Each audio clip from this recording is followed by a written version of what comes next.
Il nous reste quelques minutes et je voulais absolument parler de ce qui se passe au Soudan, plus particulièrement au Darfour. Ça fait plusieurs jours, on en a déjà parlé vendredi, et je voudrais vous repasser d'ailleurs Eric Nolot, parce qu'il résume assez bien le sentiment qu'on a eu quand on a découvert tous ces massacres, ces exactions, ces viols, ces tueries, ce qui se passe en ce moment même au Darfour. Écoutez Eric Nolot.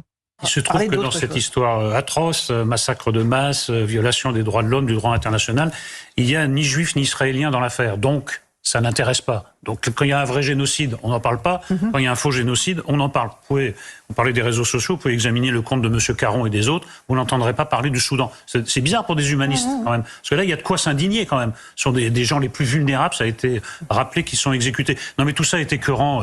On a l'impression que maintenant, l'indignation est géométrie variable, c'est-à-dire qu'il y a des victimes qui ne sont pas les bonnes victimes et des bourreaux qui ne sont pas les bons bourreaux. Eric Nolot qui s'exprime sur l'antenne d'Europe 1.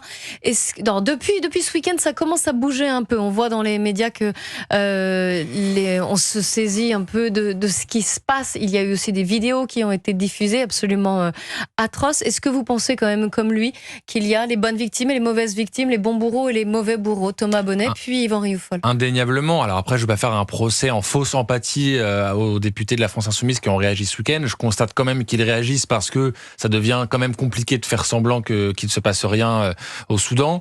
Je constate aussi quand même qu'ils n'arrivent pas à appliquer sur ce conflit la grille de lecture qui régit aujourd'hui leur vision du monde, à savoir qu'il y a d'un côté l'oppresseur et de l'autre l'opprimé, le méchant Occident colonisateur et l'autre le gentil qui se fait coloniser. C'est plus difficile dans le cas qui nous intéresse aujourd'hui du Soudan d'appliquer cette grille de lecture, donc effectivement ça les intéresse un peu moins parce qu'ils ne peuvent pas faire de la politique intérieure au travers de ce conflit au Soudan. Yvan Rioufol.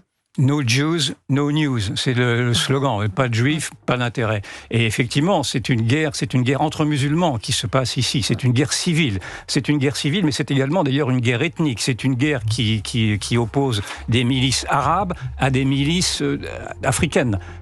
Qui oppose des arabes à des noirs, pour être plus clair encore. Et donc, c'est un mouvement qui est profondément raciste et qui indiffère totalement et naturellement les antiracistes et ceux qui, d'habitude, s'indignent effectivement dès qu'il y a des guerres qui tuent et qui tuent des femmes et des enfants, parce que ce qui se passe là est absolument épouvantable. Oui. Et donc, en effet, Eric Nolot a raison de constater que quand Israël n'est pas à montrer du doigt, quand il n'y a pas de juifs dans les conflits, ou quand même les musulmans s'entretuent entre eux, cela n'a plus d'intérêt. Ce n'avait pas d'intérêt quand le Hamas exécutait des membres de la population gazaoui qui étaient soupçonnés d'avoir collaboré avec Israël. Personne n'en a parlé, et ça n'intéresse pas non plus de parler de cette guerre civile-là.